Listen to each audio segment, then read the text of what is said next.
Everyone. आज एक point दिमाग में आया तो मुझे लगा कि मुझे आपसे भी शेयर करना चाहिए, आपसे भी ओपिनियन जानना चाहिए कि आप क्या सोचते हैं, क्या मानते हैं उसके बारे में। तो हम एक ऐसे देश में रहते हैं जहाँ ट्रेन लेट हो सकती है, जहाँ कोर्ट के डिसीजन सालों तक लेट हो सकते हैं, पुलिस क्राइम ब्रांच पर लेट जा सकती है, यहाँ तक कि जो प्लेन है वो भी टेक ऑफ और लैंडिंग में डिले हो सकता है।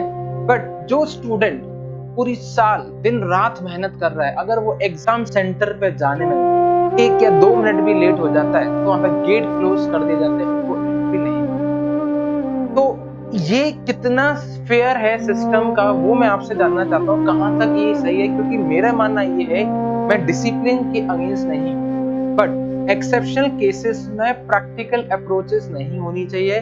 थोड़ा सा उन बच्चों के बारे में भी सोचना चाहिए जो दिन रात लगे हैं सालों से उस एग्जाम की प्रिपरेशन कर रहे हैं। आपका क्या मानना है इसके बारे में? कमेंट बॉक्स में मुझे बताएं।